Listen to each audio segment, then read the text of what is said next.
This morning's reading for our Advent calendar is Luke chapter 23, which describes the trial and crucifixion of Jesus. Luke chapter 23.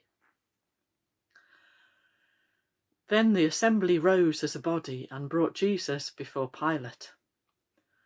They began to accuse him, saying, "We found this man perverting our nation, forbidding us to pay taxes to the emperor, and saying that he himself is the Messiah, a king." Then Pilate asked him, "Are you the king of the Jews?" He answered, "You say so." Then Pilate said to the chief priests and the crowds, "I find no basis for an accusation against this man." But they were insistent and said, "He stirs up the people by teaching throughout all Judea, from Galilee where he began, even to this place." When Pilate heard this, he asked whether the man was a Galilean. And when he learned that he was under Herod's jurisdiction, he sent him off to Herod, who was himself in Jerusalem at that time.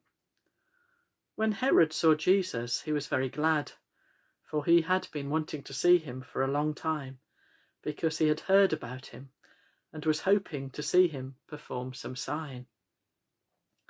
He questioned him at some length, but Jesus gave him no answer. The chief priests and the scribes stood by, vehemently accusing him. Even Herod with his soldiers treated him with contempt and mocked him. Then he put on an elegant robe on him and sent him back to Pilate. That same day, Herod and Pilate became friends with each other. Before this, they had been enemies.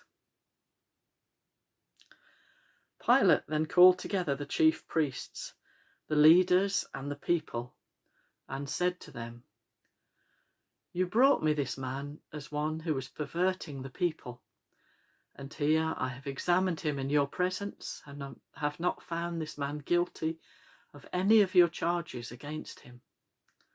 Neither has Herod, for he sent him back to us. Indeed, he has done nothing to deserve death. I will therefore have him flogged and release him."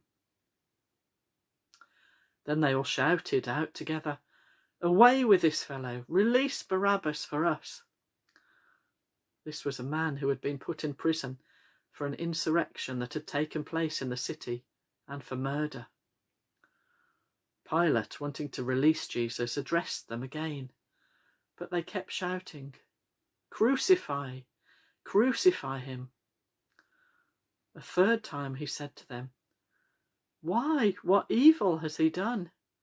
I have found in him no ground for the sentence of death. I will therefore have him flogged and then release him." But they kept shouting, urgently demanding with loud shouts that he should be crucified, and their voices prevailed. So Pilate gave his verdict that their demand should be granted. He released the man they asked for, the one who had been put in prison for insurrection and murder, and he handed Jesus over as they wished. As they led him away, they seized a man, Simon of Cyrene, who was coming from the country, and they laid the cross on him and made him carry it behind Jesus.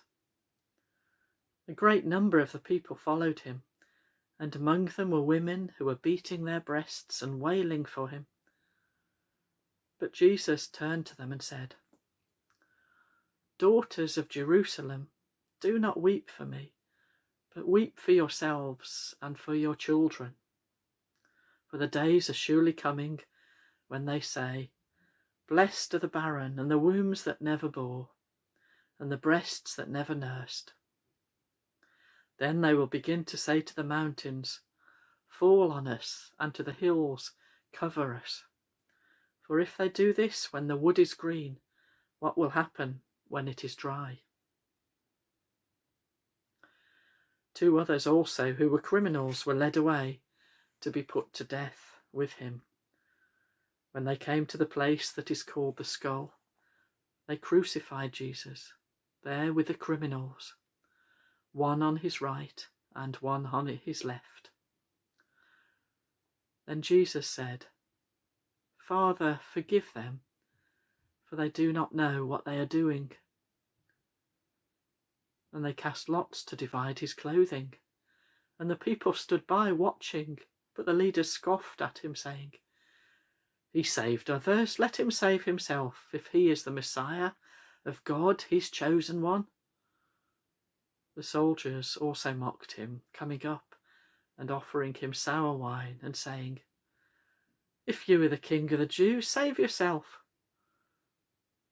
There was also an inscription over him, "This is the King of the Jews."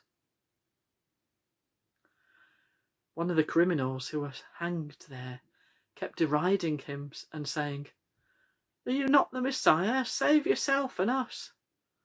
But the other rebuked him, saying, "Do you not fear God, since you are under the same sentence of condemnation? And we indeed have been condemned justly, for we are getting what we deserve for our deeds. But this man has done nothing wrong." Then he said, "Jesus, remember me when you come into your kingdom." He replied, "Truly I tell you, today you will be with me in paradise." It was now about noon, and darkness came over the whole land until 3 PM, while the sun's light failed and the curtain of the temple was torn in two.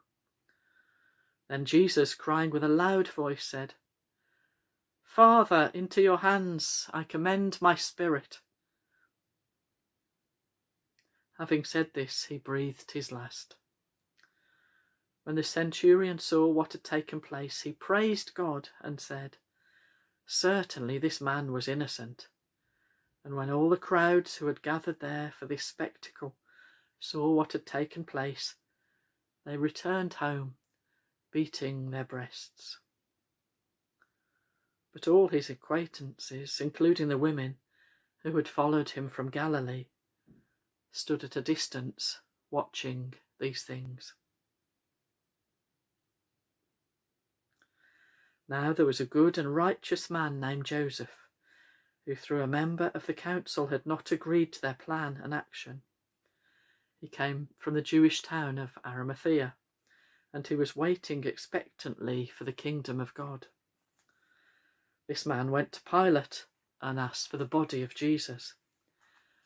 Then he took it down, wrapped it in a linen cloth, and laid it in a rock-hewn tomb where no one had ever been laid. It was the day of preparation, and the Sabbath was beginning. The women who had come with him from Galilee followed, and they saw the tomb and how his body was laid.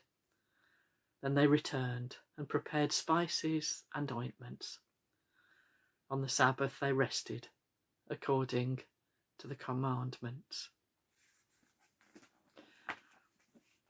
This is the word of the Lord. Thanks be to God.